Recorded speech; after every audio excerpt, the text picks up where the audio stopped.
Have you ever felt someone you love slip away, right in front of you, while everything seems the same on the surface?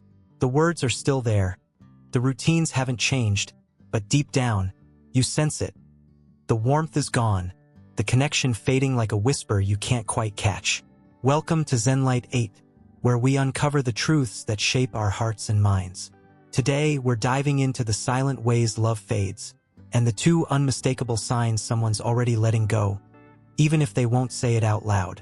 Through a powerful story and the wisdom of Stoic philosophy, you'll learn how to spot these shifts before it's too late, and what to do when the love you're holding on to isn't holding you back. Stay with me. This might just change how you see everything. 1. The nature of love and its silent fade, a truth we often miss. Have you ever held something so precious, like a warm light in your hands, and believed it would never dim? Love has that magic.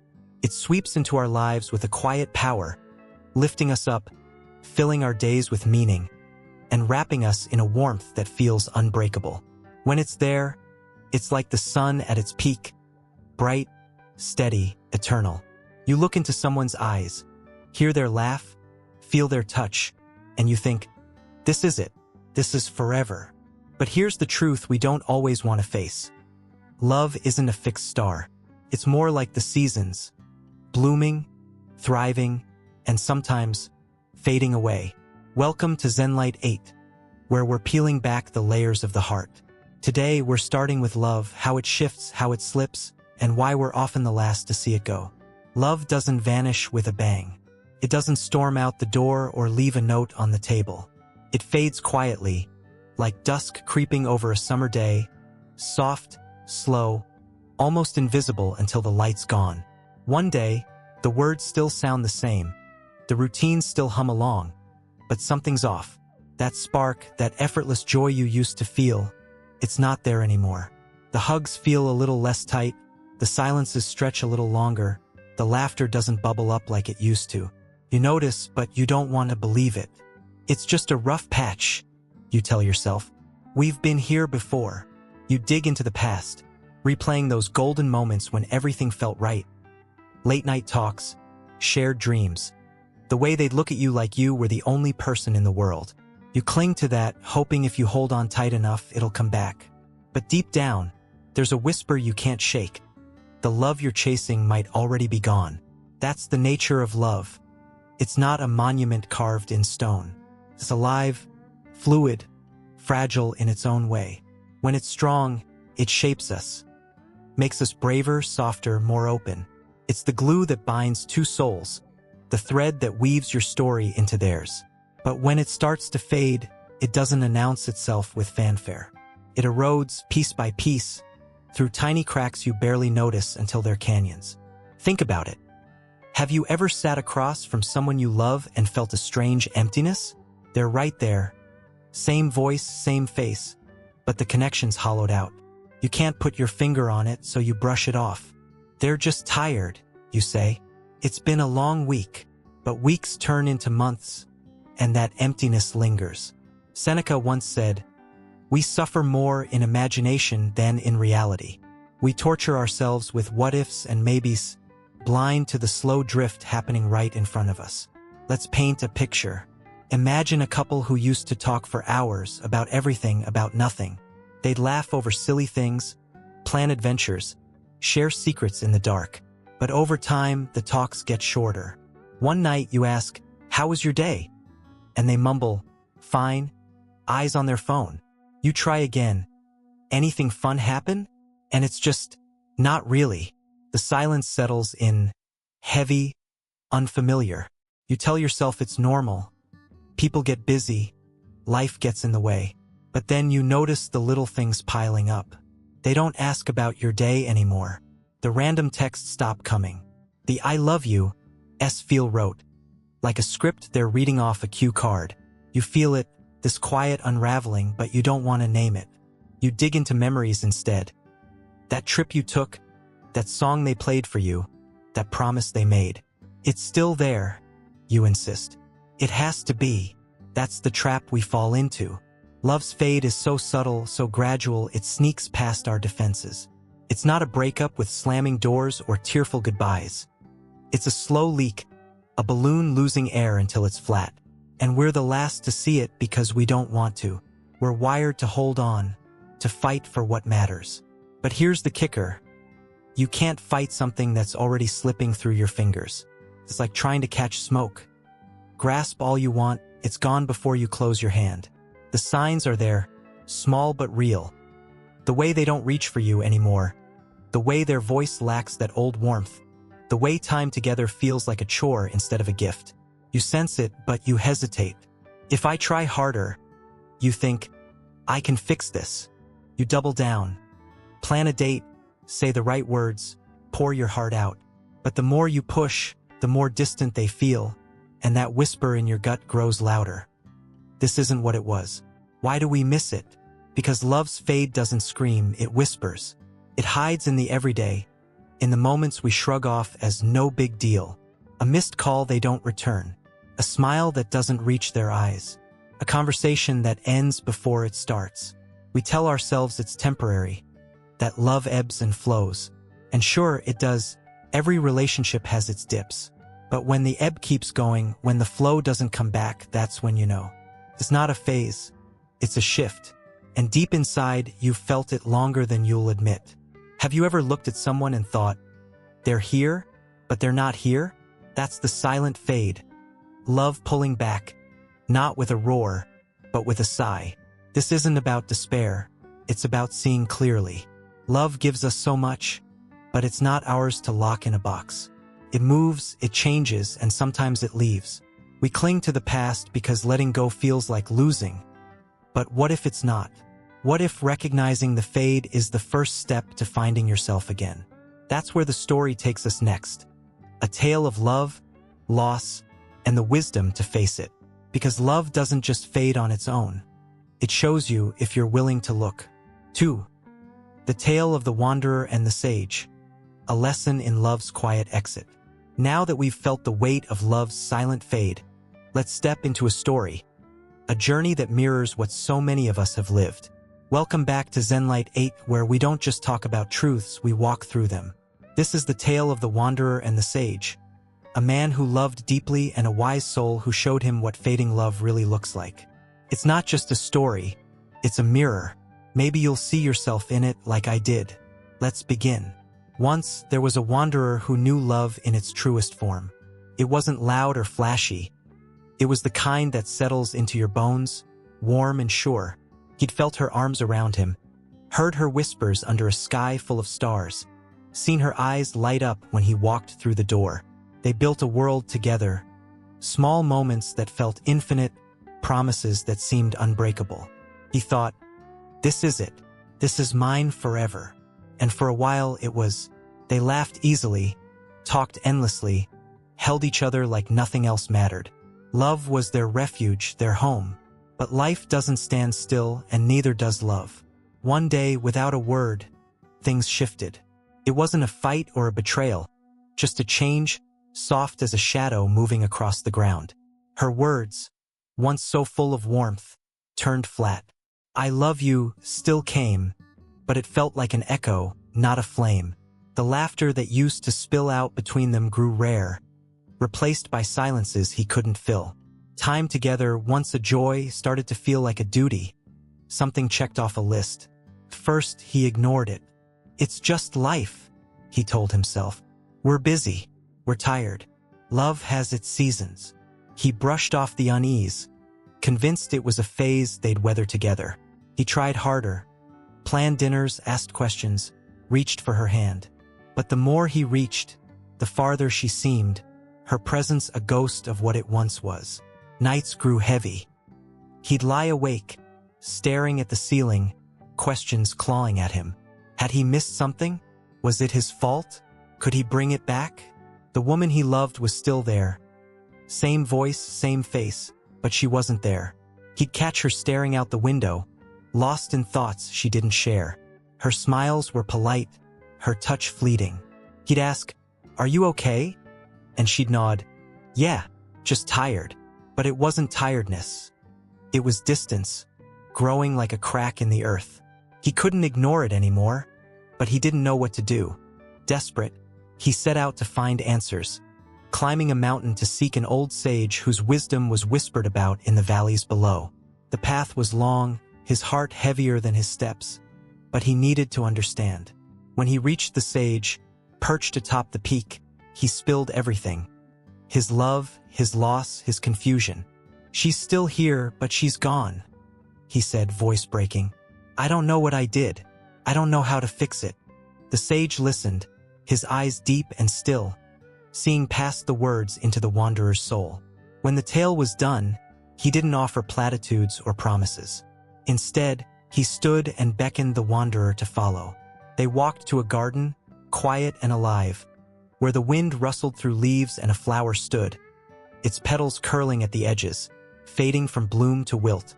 The sage pointed. "Look at this flower," he said. "Once it was bright, full of life. Now its petals fall. Do you hear it weeping? Do you see it fighting to stay?" The wanderer shook his head, confused. "No," he said. The sage's voice was steady. "When love fades, it doesn't shatter or scream. It dissolves slowly, silently, like this flower, like water slipping through your fingers." He knelt by a bowl of water, dipped his hand in, and lifted it, letting droplets fall back. "See how they escape? No resistance, no struggle, just gone." The wanderer watched, each drop vanishing into the bowl, and something clicked. He thought of her. How the laughter had stopped, how the conversations had thinned, how her presence felt like a shell. "But it's so quiet," he said. "How do I know it's real?" The sage nodded, as if he'd waited for that. "The heart knows before the mind does. You feel it, in the silences that stretch, in the embraces that weaken, in the eyes that don't search for yours anymore. It's an echo of what was." The wanderer's chest tightened. He'd felt it, her hand slipping from his, her voice losing its lilt, her gaze drifting past him. "And if I ignore it?" he asked. The sage sighed, glancing at the flower as another petal fell. "Then you trap yourself in a love that's already gone, holding a shadow while the real thing walks away." The sage handed him a mirror. "Look at yourself," he said. The wanderer stared. Same face, but worn, marked by sleepless nights and unspoken ache. "This is you now," the sage said. "But if you wait too long, even you become a stranger, to her, to yourself." The wanderer gripped the mirror, seeing the toll of his clinging. "When someone loses love for you," the sage went on, "their spirit pulls back. They're there, but not with you. The bond loosens, and what was one becomes two again." The wind stirred, another petal dropped, and the wanderer shivered. "So what's left?" he whispered. The sage's eyes softened. "What you were before love, what it made you, and what you can be now. Not an end, a beginning." For the first time, the wanderer didn't feel crushed. The weight shifted, not gone, but lighter. He'd come for a fix, but found a truth. Love fades naturally, like a flower shedding its bloom, like water flowing free. He couldn't stop it, but he could see it. And seeing was the first step to letting go. 1. The nature of love and its silent fade, a truth we often miss. Have you ever felt love wrap around you like a warm blanket on a cold night? So perfect, so complete, that you couldn't imagine it ever leaving? It's a force that changes everything. It lifts us when we're down, fills our days with purpose, and paints our world in colors we didn't know existed. When love is alive, it feels eternal, like a flame that'll never flicker, a song that'll never end. You hear their voice, see their smile, feel their hand in yours, and you think, this is it, this is forever. It's the kind of certainty that settles deep in your bones, a quiet promise that nothing could break. But here's the truth we don't always want to face. Love isn't a fixed point on a map. It's more like the seasons, blooming with spring's hope, blazing through summer's heat, then fading into autumn's quiet chill. Welcome to ZENLIGHT 8, where we're pulling back the curtain on the heart. Today, we're starting with love, how it shifts, how it slips away, and why we're so often the last to see it go. Love doesn't disappear with a crash. It doesn't kick down the door or leave a dramatic farewell note on your pillow. It fades silently, like mist dissolving in the morning sun. Soft, slow, almost invisible until you realize you're standing alone. One day, everything seems fine on the surface. They still say the words, "I love you, good night," and the routines chug along like always. You wake up together, share a coffee, go through the motions. But something's missing. That warmth, that effortless glow that used to light up every moment. It's dimmed. The hugs don't linger like they used to. The conversations don't flow. They stall, awkward and clipped. The laughter that once danced between you feels forced, like a memory you're trying to recreate instead of a feeling you're living. You notice it deep down, but you push it away. It's just a phase, you tell yourself. Every couple has off days. You cling to what was, the late-night talks, the inside jokes, the way they'd look at you like you held the stars. You convince yourself it's still there, buried under the weight of life, waiting to bloom again. But love isn't a statue, carved and unchanging. It's alive, breathing, fragile in its own way. When it's strong, it shapes us, makes us bolder, gentler, more alive. It's the thread that ties two hearts together, the rhythm that syncs your steps with theirs. But when it starts to fade, it doesn't send a warning siren. It slips away through cracks so small you barely see them until they're wide enough to swallow everything. Picture this. You're sitting across from someone you love, someone who used to feel like home, and suddenly, there's a distance you can't bridge. They're right there. Same eyes, same voice, but they're not there. The connection's thinning, like a radio signal fading out. You can't pinpoint when it started, so you shrug it off. They're stressed, you say. It's been a long week, but the weeks stretch into months, and that hollow feeling grows, a quiet ache you can't shake. Let's make it real. Think of a time when love felt effortless, maybe with a partner, a friend, a family member. You'd talk for hours, losing track of time, words spilling out like they couldn't wait to be heard. You'd laugh over nothing. A dumb joke, a shared glance, and it'd light up your whole day.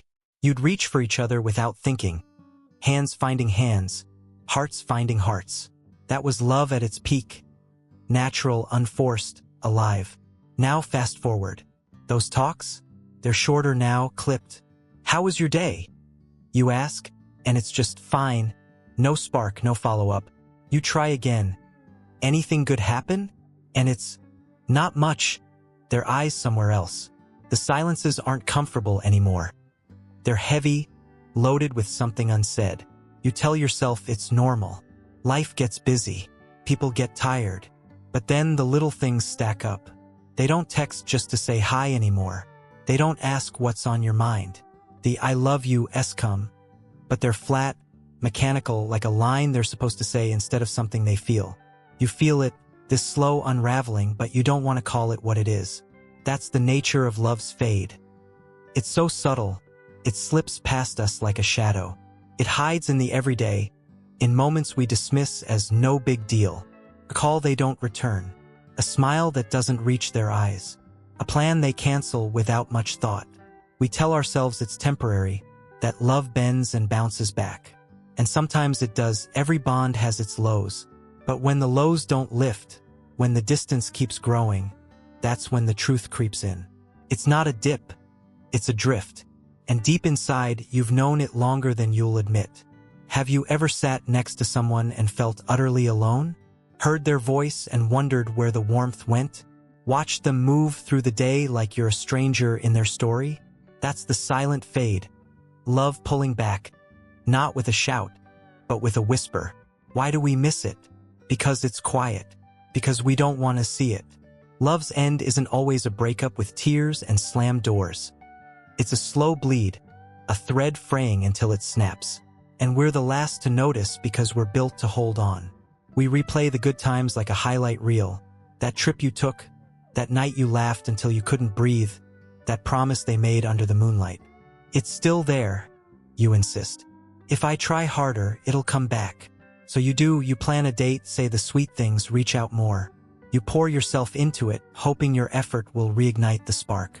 But the harder you try, the farther they feel, like sand slipping through your fingers no matter how tight you grip. That whisper in your gut turns into a voice. This isn't what it was. The love you're chasing might already be a memory. Let's take it deeper.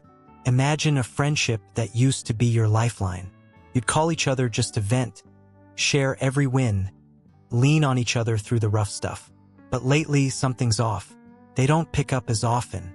When you talk, it's surface level. Yeah, I'm good, you? No depth, no pull.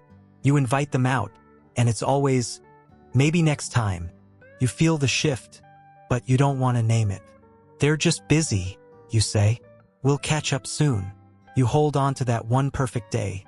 Maybe a road trip, windows down, singing off key, and tell yourself it's still alive in there somewhere. But the calls stop coming. The silences stretch. The connection fades, not with a fight, but with a quiet drift. You're left wondering, when did it change? And why didn't I see it? Seneca's words hit hard here. We suffer more in imagination than in reality. We torture ourselves with hope, with fantasies of what could be, while the truth stares us down. Love's fade doesn't come with a neon sign. It's in the small stuff, the details we brush off until they're too big to ignore. The way they don't light up when you walk in. The way their voice lacks that old softness. The way time with them feels like an obligation instead of a gift. We cling to the past because letting go feels like failure. But what if it's not? What if seeing the fade for what it is opens a door we didn't know was there? Love gives us everything when it's here, but it's not ours to cage. It moves, it changes, and sometimes it leaves. And recognizing that, feeling it, naming it, might just be the first step to something new. This isn't about giving up, it's about waking up. Love's silent fade isn't a punishment. It's a truth.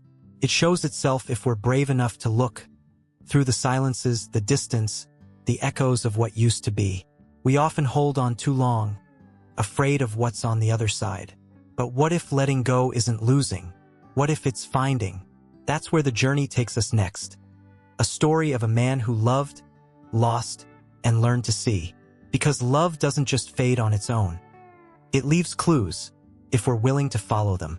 2. The Tale of the Wanderer and the Sage. A lesson in love's quiet exit. Love has a way of pulling us into its orbit, doesn't it? Starts as a spark, grows into a fire, and for a while it feels like it'll burn forever. But what happens when that fire begins to fade? Not with a roar, but with a whisper. That's where our story begins. Welcome back to ZenLight 8, where we're not just exploring ideas, we're living them through tales that hit close to home. Today, we're stepping into the world of the Wanderer and the Sage. A man who loved with everything he had, and a wise soul who showed him the truth about love's silent departure. This isn't just a story. It's a mirror for anyone who's felt love slip away. Let's walk this path together. Once, there was a wanderer who knew love in its purest, most radiant form. It wasn't the loud, showy kind you see in movies. It was deeper, softer, the kind that roots itself in your soul. He'd felt her arms around him, strong and sure, like a harbor in a storm. He'd heard her voice in the stillness of night, whispering promises under a sky stitched with stars. Promises of forever, of a life woven together. Her laughter was a melody he could listen to endlessly, her touch a warmth he never wanted to lose. When he looked into her eyes, he saw a future, shared dreams, quiet mornings, a bond that felt unbreakable. They'd built something beautiful, moment by moment. Late-night talks that stretched into dawn, walks where words weren't even needed, glances that said everything. He thought, this is mine, this is ours. Nothing can take it away. For a time, it was true. Love was their sanctuary, their unshakable ground. But life doesn't pause for anyone, and love, as steady as it seemed, began to shift. It didn't happen with a fight or a betrayal. No grand moment marked the change. It crept in, quiet as a shadow lengthening at dusk. Her words, once so full of light and warmth, started to cool. I love you still fell from her lips, but it sounded different, distant, like a memory recited instead of a feeling shared. The laughter that used to spill out between them, bright and free, grew scarce, replaced by silences that hung heavy in the air. Time together, once a treasure they both sought, began to feel like a chore. a box to check rather than a joy to savor. At first, he didn't want to see it. It's just a phase, he told himself. Love has its ups and downs. We'll get through this. He pushed the unease aside, clinging to the rhythm of their past. Those golden days when everything clicked, when her presence was enough to make the world right. He tried harder to hold it together. He'd cook her favorite meal, hoping the smell of it would pull her back. He'd ask, "How was your day?" With a smile, waiting for the old spark to flare up. He'd reach for her hand across the table, searching for that familiar squeeze. But the more he tried, the more she drifted. Her replies were short. It was okay. Nothing much. Her eyes elsewhere, her mind somewhere he couldn't follow. She was still there, physically, sitting across from him, sleeping beside him, but she wasn't there. Her presence felt like a shell, hollowed out, a faint echo of the woman who once lit up his world. He'd catch her staring out the window, lost in thoughts she didn't share, or scrolling her phone while he talked, barely nodding. "Are you okay?" he'd ask, and she'd murmur, "Yeah, just tired," with a smile that didn't reach her eyes. But it wasn't tiredness. It was something deeper, something slipping away. Nights became his battlefield. He'd lie awake, the room dark and still, her breathing soft beside him, and questions would claw at his chest. What had he done wrong? Was it something he said, something he missed? Could he fix it if he just found the right words, the right gesture? He replayed their story in his mind. Every laugh, every promise, every moment they'd sworn they'd never lose. But the harder he held onto those memories, the more they stung, because the woman beside him wasn't the one he saw in them anymore. He'd turn to her in the dark, tracing her silhouette, and wonder, where did you go? She was still part of his days. Same routines, same spaces, but the connection was fraying, thread by thread, and he didn't know how to stop it. Desperate for answers, he set out to find an old sage who lived atop a mountain, a man whose wisdom was said to pierce through life's deepest shadows.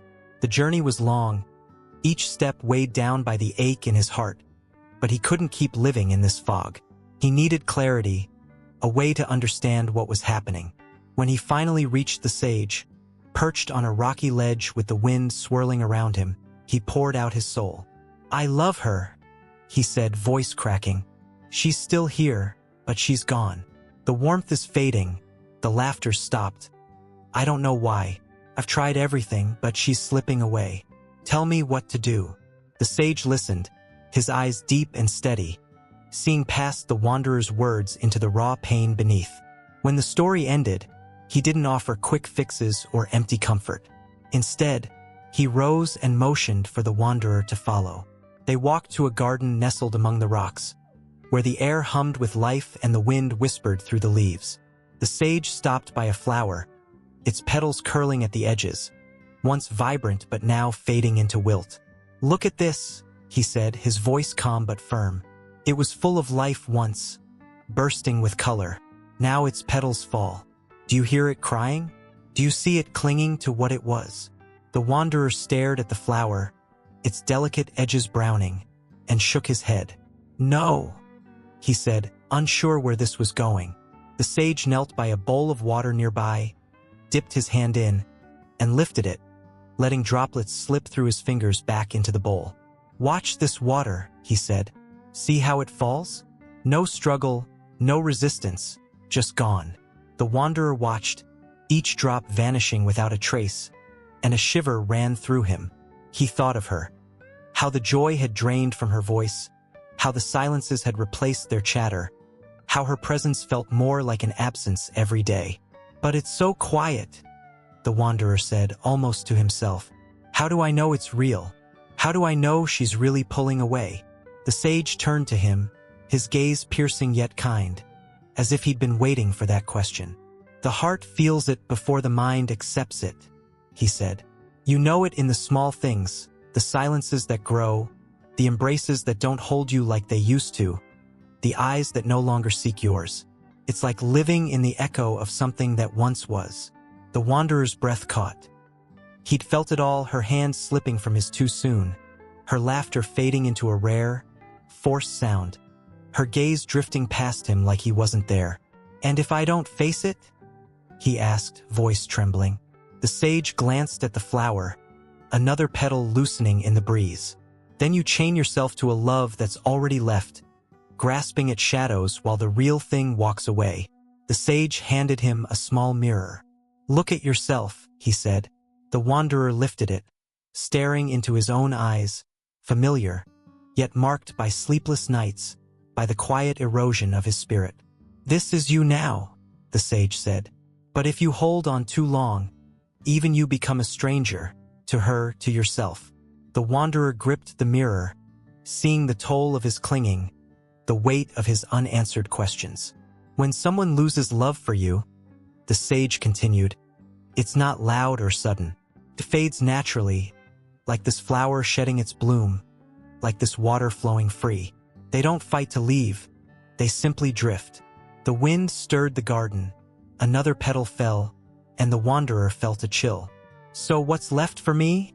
he whispered, barely audible. The sage's voice softened, but his words carried strength. "What you were before love, what it shaped you into, and what you can become now. It's not an ending. It's a space to begin again." For the first time, the wanderer didn't feel crushed by despair.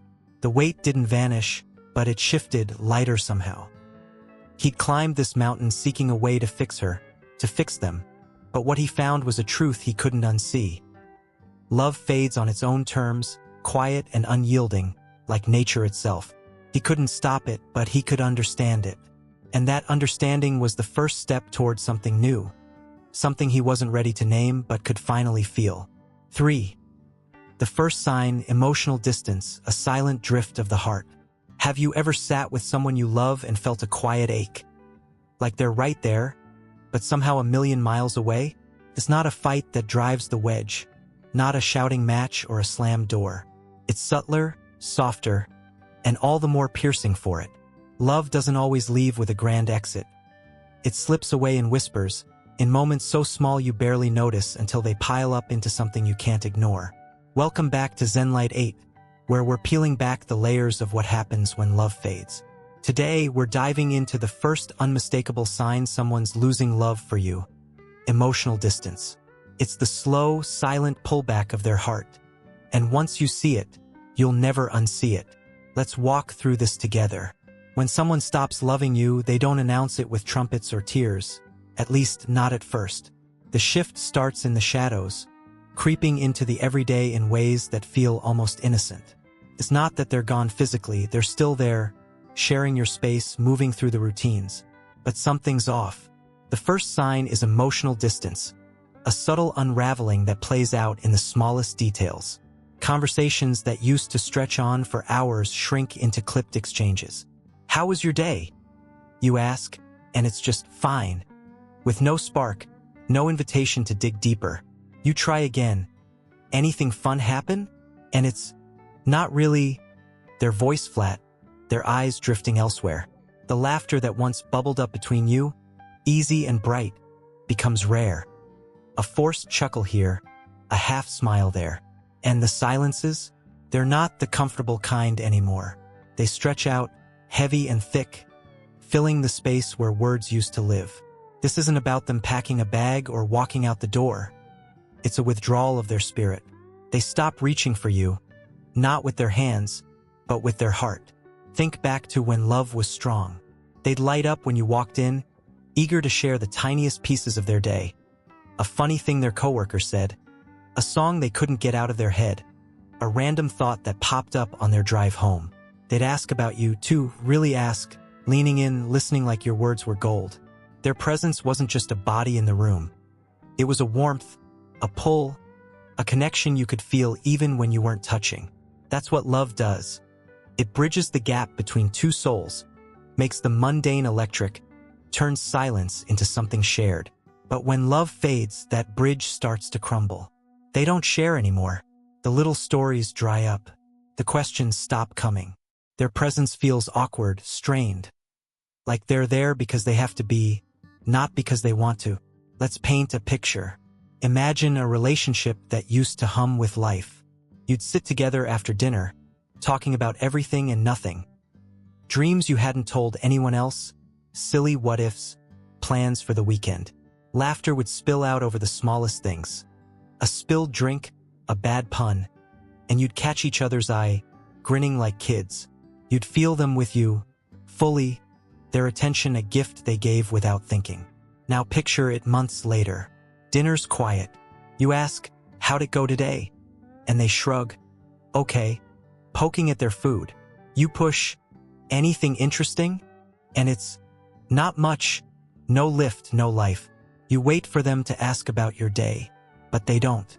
The silence settles in. Not peaceful, but empty. You try a joke, hoping for that old laugh, but it's just a polite nod, a flicker of a smile that fades fast. They're there, sitting across from you, but they're not there. The ease is gone, replaced by something gawky, something forced. That's emotional distance. It's not loud or obvious. It's a slow bleed. They don't storm off or say, I'm done. They just pull back, bit by bit, until the space between you feels like a canyon. At first, you might not even clock it. They're tired, you tell yourself. Work's been rough. It's just a busy week. You excuse it because you don't want to believe it's more. But the weeks turn into months, and the pattern doesn't break. The conversations stay short. The laughter stays rare. The silences keep growing. They're not mad at you. They're not anything with you. Their heart's retreating, and you can feel it, even if you don't want to name it. Seneca's words echo here. We suffer more in imagination than in reality. We torture ourselves with maybes. Maybe they're stressed. Maybe it's temporary. While the truth sits quietly, waiting for us to see. This isn't a one-off slump. Love has its dips. Days when you're both off, moments when life gets in the way. But those pass. You fight, you make up, you reconnect. Emotional distance isn't like that. It's not a single cold night. It's a winter that doesn't end. It's a gradual, continuous withdrawal, a pulling away that doesn't swing back. When they still love you, they seek you out, even in the tough times. They want to share, to lean in, to feel you close. You can sense their desire to bridge the gap, even if it's just a hand on yours or a quiet, I missed you today. But when love fades, that desire fades too. They stop reaching. Conversations feel like a duty, not a delight. Their presence isn't a gift anymore. It's an obligation. Something they give because it's expected, not because it's felt. Let's make it personal. I had a friend once, someone I'd call a soulmate in every way but the word. We'd talk for hours about everything, big dreams, dumb fears, the weird stuff no one else got. We'd laugh until our sides hurt, finish each other's sentences, show up for each other no matter what. Then slowly it changed. The calls got shorter. How you holding up? I'd ask and it'd be, good. No details, no pull. I'd share something big, a win at work, a rough day, and she'd say, nice, or that sucks. But her voice was flat, distracted. The silences stretched out, awkward where they used to be easy. I'd try to spark it. Remember that time we? Hoping for that old fire, but it'd be a quick, yeah, and nothing more. She was still in my life. Texts here and there, a coffee meetup once in a while, but she wasn't with me. The connection I'd leaned on was thinning, and I felt it, even as I told myself, she's just busy. It'll pass. But it didn't pass. That's the thing about emotional distance. It's not a blip. It's a drift. It's not about them being tired or distracted for a day.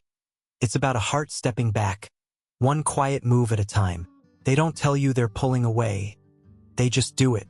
The stories they used to rush to share stay locked up. The questions they used to ask, about your thoughts, your feelings, stop coming. The laughter that used to tie you together fades into echoes, and you're left reaching for something that's already slipping. You might ask, what if it's not real? What if I'm overthinking? Doubt's natural, it's your mind shielding you from the sting. But the truth isn't in your head. It's in their actions. When someone loves you, you feel their presence, their pull. When they don't, you feel the absence, even if they're sitting right there. So what do you do when you see it? You can't force them back, you can't make them feel what's gone. Picture trying to hold water in your hands. It slips through no matter how tight you grip. That's love when it fades. It doesn't resist, it doesn't fight, it just flows away. The sage in our story would say, recognize it, accept it. Emotional distance isn't a puzzle to solve.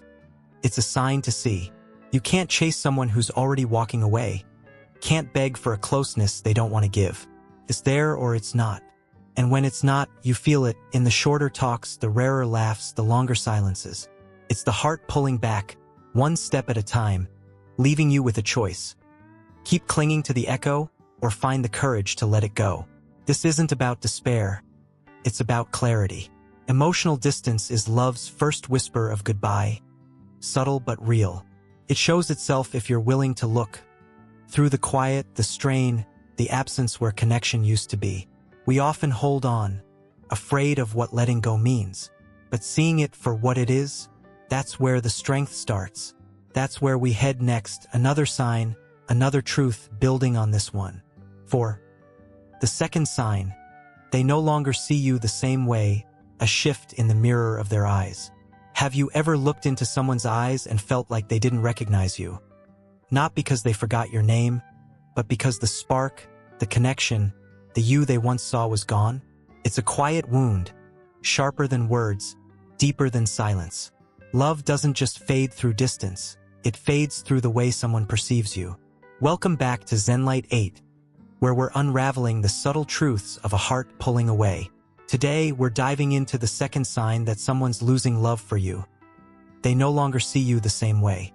It's not just about where they stand, it's about how they look at you, how they hear you, how you've become a stranger in their gaze, even when you're right there. Let's step into this together. When love is alive, it's not just in the big gestures, the flowers, the promises, the grand moments. It's in the small, unspoken things, the way they see you. Their eyes light up when you walk into the room, like you're a gift they didn't expect. Their voice softens when they say your name, carrying a warmth that wraps around you like a hug. They listen, really listen, hanging on your words, catching the little shifts in your tone, knowing you so well they can read your silences. You're not just a person to them.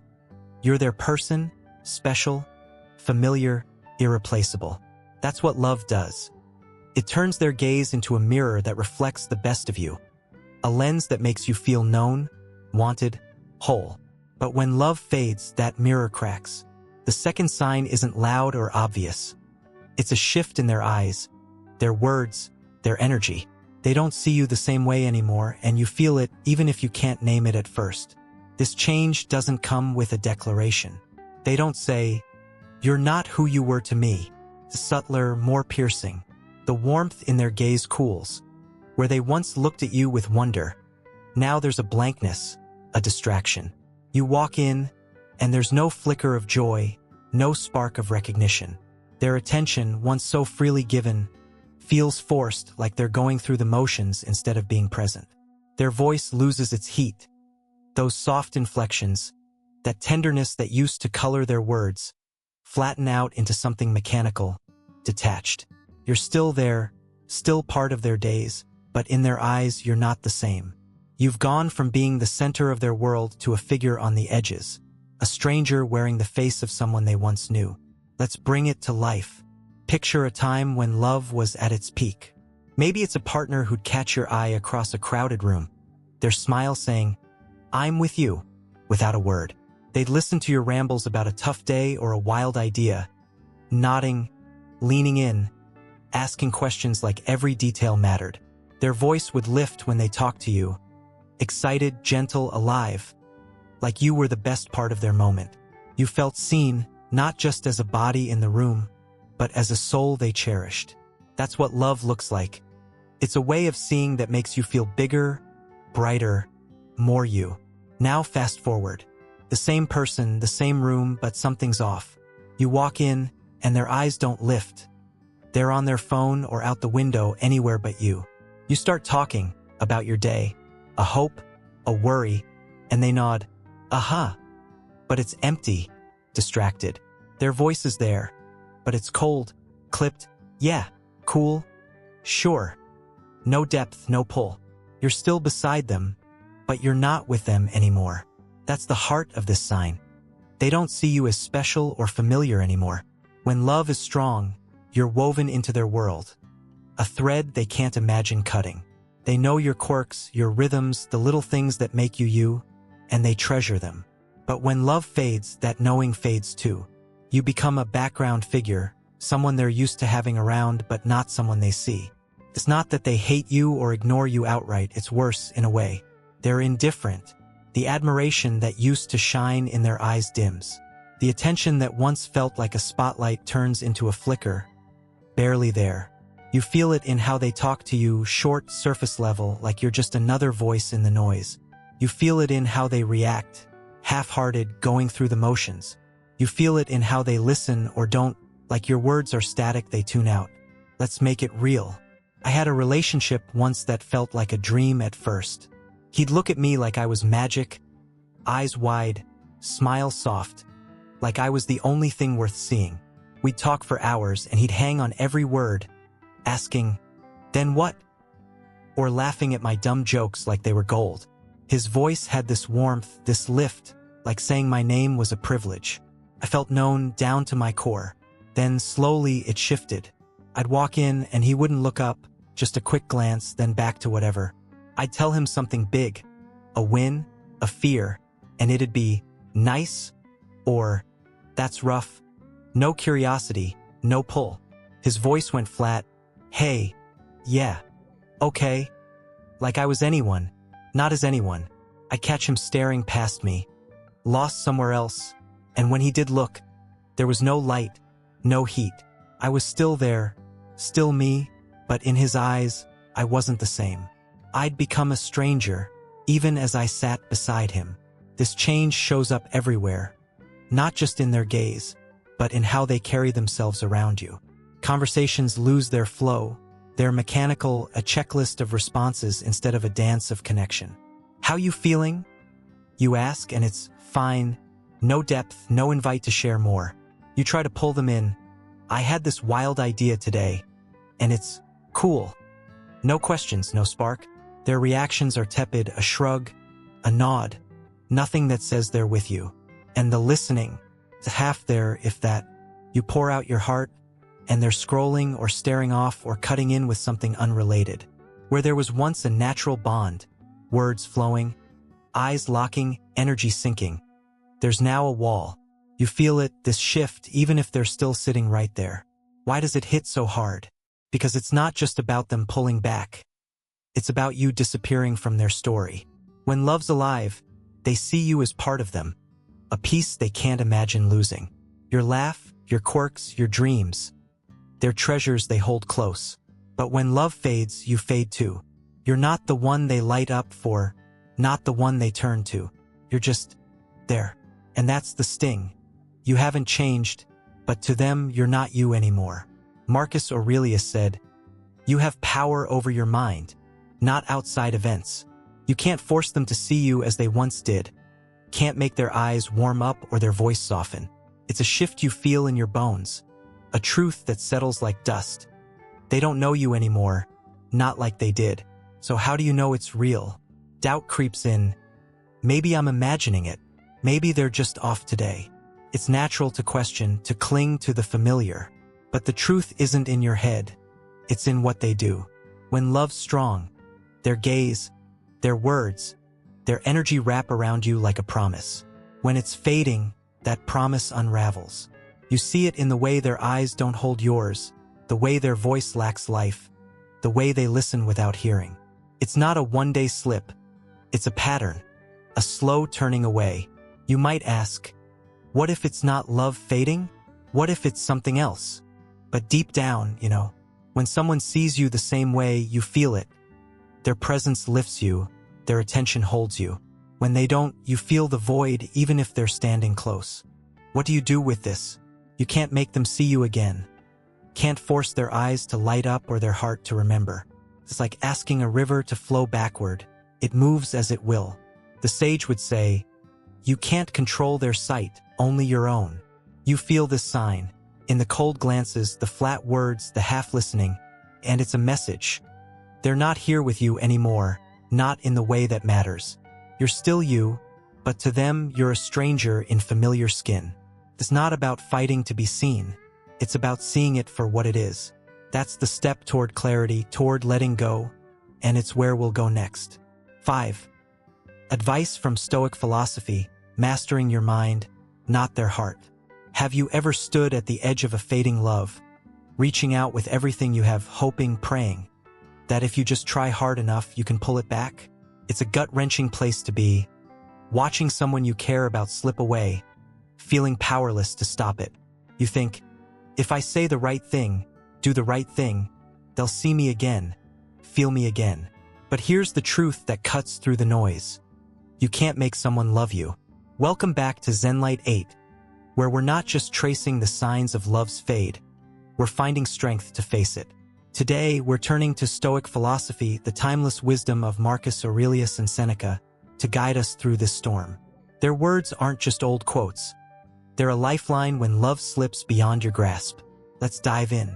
First, let's face the raw reality. You can't force someone to love you back or change how they feel. It's a hard pill to swallow, especially when your heart's screaming to fight for it. Love feels like something you should be able to hold on to, like if you grip tight enough, plead long enough, it'll stay. But love isn't a contract you can negotiate or a switch you can flip. It's a living thing, wild and free, and when it fades in someone else, no amount of begging or bargaining can bring it back. Picture trying to hold water in your hands. It doesn't matter how much you want it to stay.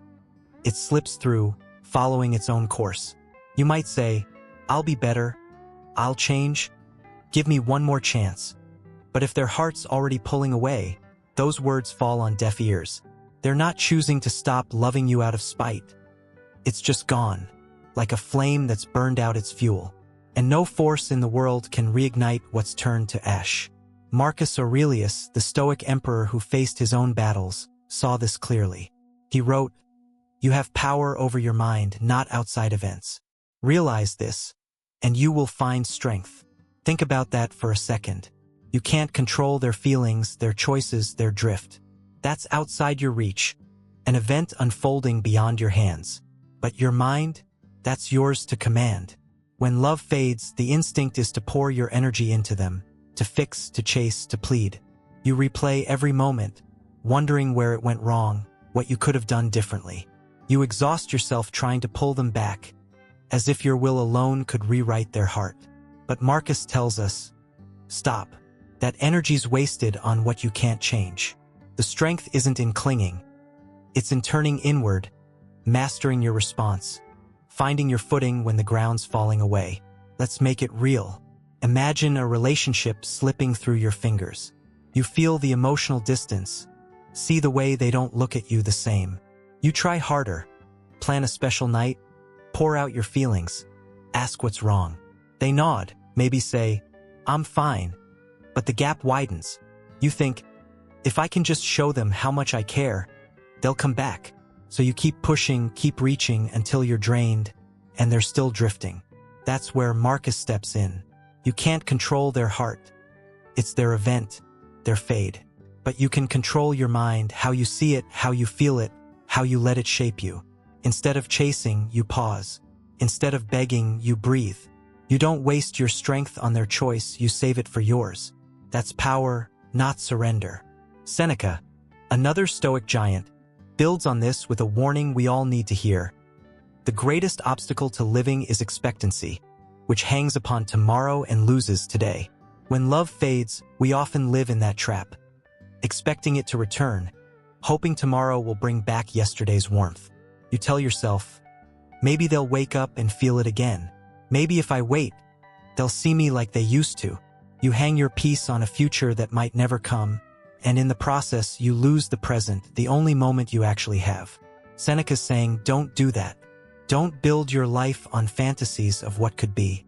Accept the reality staring you down. Their love is fading, maybe gone, and stop fighting it. Resistance only deepens the wound. Acceptance, tough as it is, sets you free. Picture this.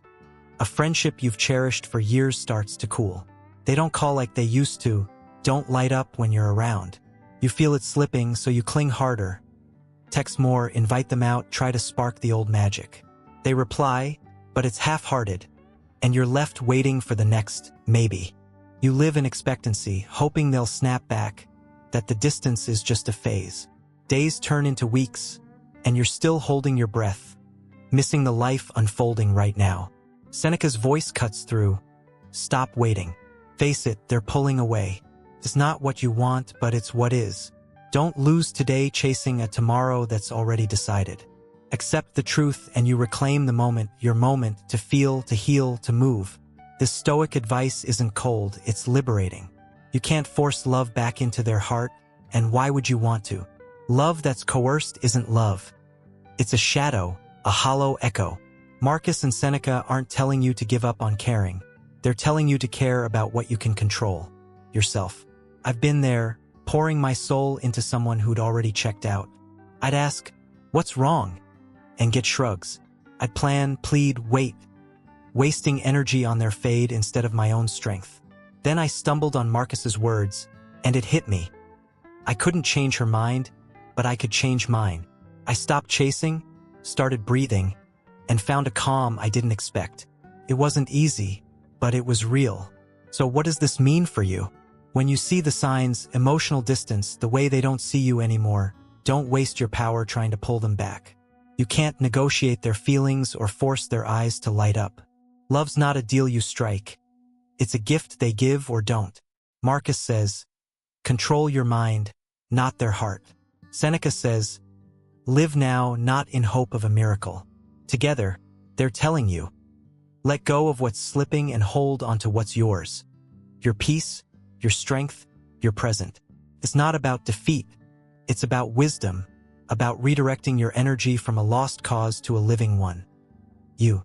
That's where the next step comes in, how to act on this truth with grace. 6. What to do, letting go with wisdom, a path to renewal. So you've seen it, the distance, the shift in their eyes, and the Stoics have laid it bare. You can't force love to stay. Now what? Do you keep fighting, keep clinging, hoping against hope that they'll turn around? Or is there another way? A better way? Welcome back to ZenLight 8, where we're not just understanding love's fade, we're learning how to rise above it. Today, we're talking about what to do when love slips away. Letting go with wisdom. It's not about giving up. It's about honoring the natural flow of life and opening the door to something new. This is where the rubber meets the road. Let's walk it out. First, hear this loud and clear. Don't try to hold on or fight to bring back a love that's already gone. It's the hardest thing to hear when your heart's tangled up in someone. Every fiber of you wants to grab it, fix it, make it right. You think, if I can just show them, remind them, they'll feel it again. You might plan one more talk, one more gesture, believing effort can turn the tide. But here's the truth. Love that's faded isn't a puzzle you solve. It's a season that's passed. Fighting for it is like trying to glue petals back onto a wilting flower. It won't bloom again, no matter how much you want it to. Letting go isn't failure. It's wisdom.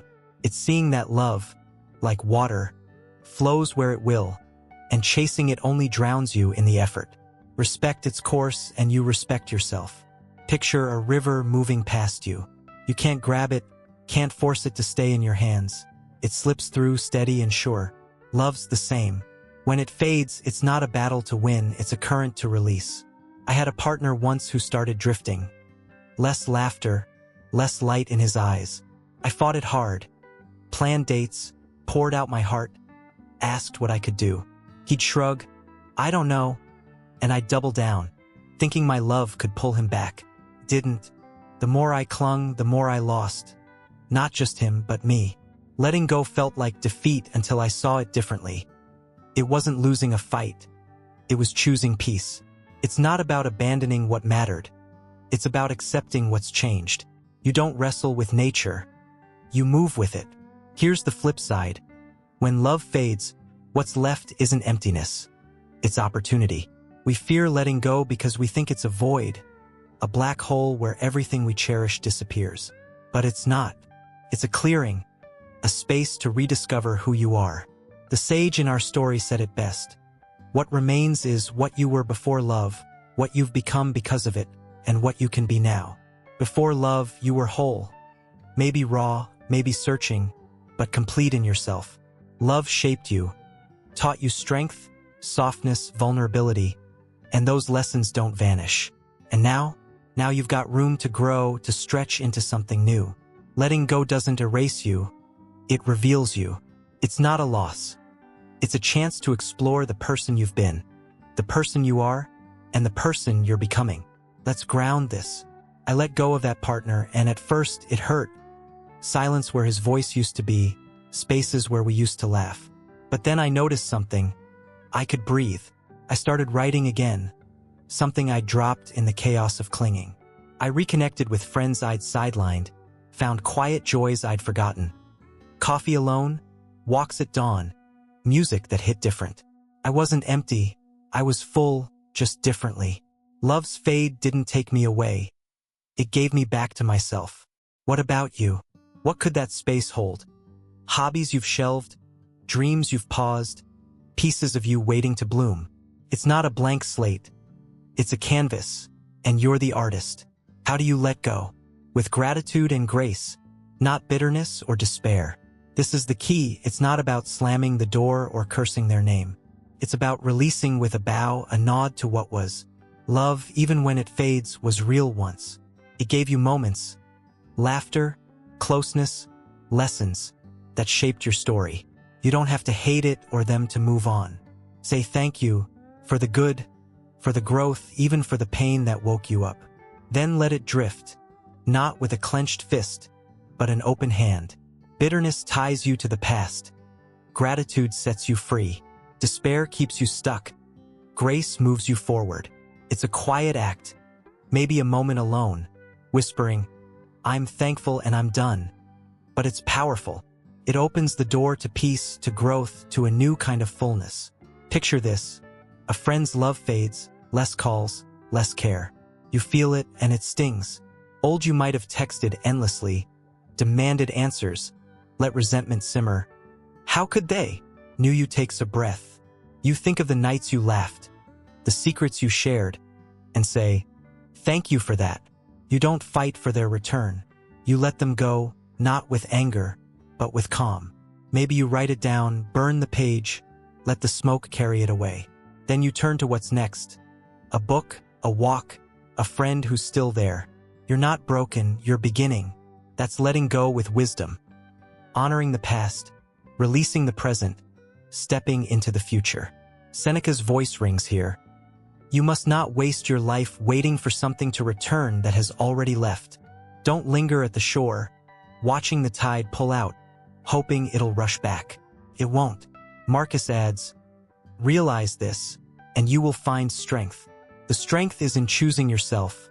Letting go isn't passive. It's active, deliberate, brave. You don't try to glue the petals back. You let the flower fade and plant something new. I've done it. Let go of a love that couldn't stay, thanked it, and found peace in the quiet. It wasn't instant, but it was real. You can too. When the signs hit, distance, their shifted gaze, don't cling. Release with grace and watch what grows. This is your move. See love's fade. Accept it. Let it go. Not as a loss, but as a gift. You're not empty, you're open. Not defeated, you're wise. With gratitude, you close one chapter. With peace, you start another. That's the Stoic way, and it's yours to live. And here we are, at the end of this journey through love's quiet fade, armed with the wisdom of the wanderer, the sage, and the Stoics. We've walked through the signs, the emotional distance that creeps in like a shadow, the way their eyes no longer see you as they once did. We've felt the weight of clinging to what's slipping, and we've heard the call to let go, not with despair, but with strength. Love isn't something we own, some trophy we lock away to keep forever. It's an experience, a wild, beautiful current that flows through us, shapes us, and sometimes moves on. When it fades, chasing it only ties us to a ghost. The true path, the only path to freedom, is acceptance. Letting go isn't the end. It's the beginning of your liberation. Think about the wanderer for a moment.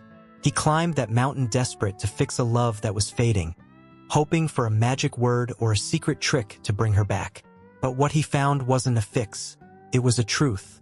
Love leaves quietly, through silences that stretch and gazes that cool. and no amount of fighting can hold it in place. The sage showed him, it's not about possession, it's about presence. When it's gone, you don't chain yourself to the past, you step forward. Marcus Aurelius and Seneca echoed this. Control your mind, live today, release what's already left. That's what this video's been about. Seeing the fade for what it is, not an illusion to live in, but a reality to face. The first step isn't holding tighter. It's opening your hands, finding yourself again in the space love leaves behind. So now, I turn to you, the incredible souls of ZENLIGHT 8 watching this. Pause for a second and ask yourself, have you seen these signs in your own life? That growing quiet, that shift in how they look at you. Have you felt it, maybe ignored it, maybe wrestled with it? Are you holding on to something that's already gone? Replaying the past like it'll rewrite the present? You don't have to answer out loud. Just feel it, sit with it. And if you're nodding, if this resonates, I invite you to share your story. Drop it in the comments, your moment of clarity, your struggle, your release.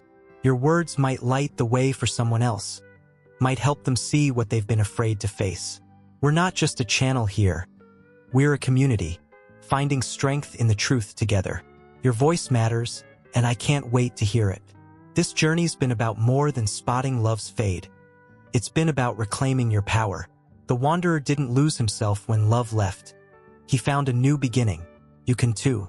Recognize the distance, see the change in their eyes, and instead of living in the echo of what was, step into what is, what can be.